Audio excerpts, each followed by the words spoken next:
Hey friends, good morning, welcome back to my channel. তো আজকে আমরা আরেকবার বেরিয়ে পড়েছি ঘুরতে যাওয়ার জন্য। এখন আমরা যাচ্ছি তালসারি, বাট ব্যাড লাক, আমরা তালসারি এই পার থেকে ওই পারে যেতে পারলাম না। লাল কাঁকড়া আমাদের দেখা হলো না, তোমাদেরকেও দেখাতে পারলাম না, কারণ আমরা এতটা দেরি করে এসেছি, এখানে জল ভরে গেছে, যার জন্য আমরা গেলাম না। নৌকো যাচ্ছিল, তো ওখান থেকে আমরা চলে এলাম ডাইরেক্ট চন্দ্রেশ্বর মন্দিরে। দেখতে পাচ্ছ ভালোই ভিড় রয়েছে, আর মন্দিরটা তো ভীষণ সুন্দর, তোমরা তো জানোই, মতো গেছো নিশ্চয়ই, কারা কারা গেছো নিশ্চয়ই আমাকে বলবে। আর এই হচ্ছে চন্দ্রেশ্বর মন্দির। চলো তোমাদেরকে একবার মন্দিরটা ঘুরে দেখাই, তোমরাও দেখতে থাকো। ষাঁড়টা দেখেছো কত বড়, আমার তো প্রচণ্ড ভয় লাগছিল।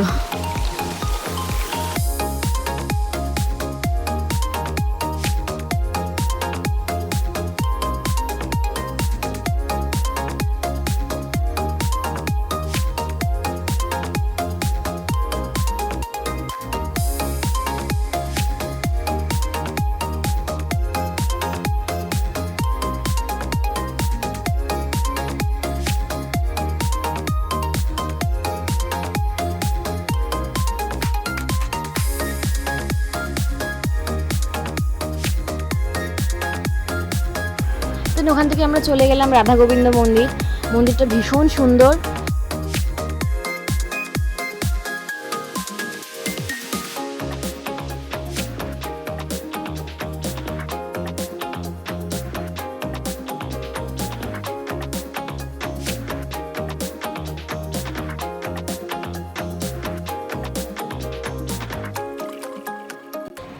দেন ওখান থেকে আমরা চলে গেলাম উদয়পুর। আর উদয়পুরে ভেবেছিলাম একটা ডান্সের শ্যুট করব, কিন্তু ওখানে নেটওয়ার্কের অবস্থা এতটাই খারাপ যে আমি কিছু করতে পারলাম না, একটু ঘুরেই চলে আসতে হলো। পুরো ডিজে ফিজে বাজছিল, আলাদাই ব্যাপার ছিল। এখানে স্কুটি আর বাইক রেন্টে দেওয়া হচ্ছিলো যদি কেউ চালাতে চাইতো। তারপরে আমরা ব্যাক করে গেলাম। ব্যাক করে আজকে হচ্ছে আমাদের শেষ দিন চান করার, কারণ কি আজকেই আমরা লাস্ট থাকছি, কালকে সকালে আমরা বেরিয়ে যাব। আর আমি ওই জন্য একটুখানি বেশিক্ষণ ধরে চান করে নিলাম আমার দুই ভাইয়ের সাথে। মা বাবাদের স্নান হয়ে গেছিলো, তো মনটা খুব খারাপ লাগছিল, কারণ এই এলাম এই চলে যাচ্ছি, তো দিনটা কেমন বেরিয়ে গেল জলের মতো। তো যাই হোক, তো এখন একটা জায়গায় দেখানো হয়নি, সেটা হচ্ছে অ্যাকোরিয়াম। তো বেরিয়ে পড়লাম বিকেলবেলায় বাবা আর দুই ভাইকে নিয়ে অ্যাকোরিয়াম যাওয়ার জন্য। পথে তোমাদেরকে দীঘাতে যে জগন্নাথ মন্দিরটা তৈরি হচ্ছে ওটা তোমাদেরকে দেখাবো, চলো দেখতে থাকো।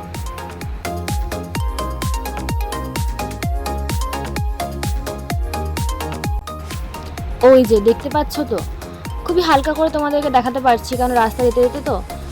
তো এই হচ্ছে আমাদের দীঘার জগন্নাথ মন্দির, সেটা হয়তো খুব তাড়াতাড়ি তৈরি হয়ে যাবে। তো অ্যাকোরিয়ামে আমরা চলে এলাম। আর ওই দেখো, এটা হচ্ছে একটা তিমি মাছের স্কেলিটন, যেটা বহু যুগ ধরে এখানে রয়েছে, থেকে থেকে নষ্ট হয়ে গেছে। আর ভিতরের ভিডিও তোমাদেরকে আমি দেখাতে পারলাম না, কারণ কি ভেতরে ক্যামেরা অ্যালাউ ছিল না, যার জন্য ভিডিও করতে পারিনি। তারপরে আমরা আবার চলে এলাম দীঘার মার্কেটে কেনাকাটি করতে, কারণ আজকে লাস্ট কেনাকাটি, যা কেনাকাটি করার আজকেই করতে হবে। একদম মা বাবা আমি তিনজন মিলে বেরিয়ে পড়েছি।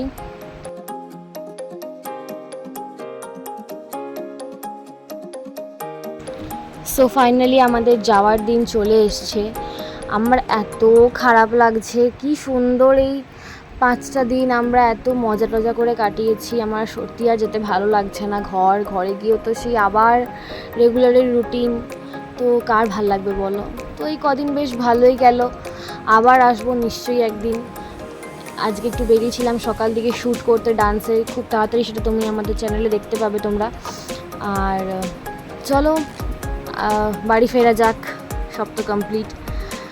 এই রুমটা আমি এত মিস করবো, রুমটার প্রতিটা এই কদিনে একটা এমন মায়া হয়ে গেছিলো না, আমার ছাড়তে মন করছিল না সত্যি। তো ফাইনালি আমরা হোটেল থেকে চেক আউট করে গেছি। আর এই হচ্ছে আমাদের হোটেল রোজানা, যা তোমরা দেখেইছো। আর তোমরা এলে অবশ্যই রোজানাতে থেকো, আশা করছি তোমাদের ভালো লাগবে। তো ওখান থেকে আমরা বেরিয়ে পড়লাম গাড়িতে করে, একদম লাস্ট টাটা করে হোটেল রুমকে। আর এখন আমরা দীঘা স্টেশনে রয়েছি, এখান থেকে ট্রেন ধরে যাব হাওড়া, এবং হাওড়া থেকে দুর্গাপুর। তো আমরা চলে এসেছি হাওড়া স্টেশন। দীঘার ট্রেনে আর ব্লক করা হয়নি, হাওড়া স্টেশন চলে এসেছি। এবার এখান থেকে আমরা ট্রেন ধরবো। অ্যান্ড এই যে ট্রেনে বসেও পড়েছি আমরা। এই যে প্রচণ্ড বোর লাগছিলো, কিন্তু কিছু করার নেই, একটু তো বোর লাগবেই, মা ওখানে আমার জ্বালাচ্ছে। তো চলো এবারে ডাইরেক্ট কথা হবে একদম ঘরে গিয়ে। টাটা। ফাইনালি ঘর পৌঁছে গেলাম, ফ্রেশ হয়ে বসলাম। সত্যি ওখান থেকে বেরোতে যতটা খারাপ লাগছিল, ঘরে এসে ঠিক ততটাই শান্তি লাগছে। ঘরটা একটা সত্যি শান্তির জায়গা।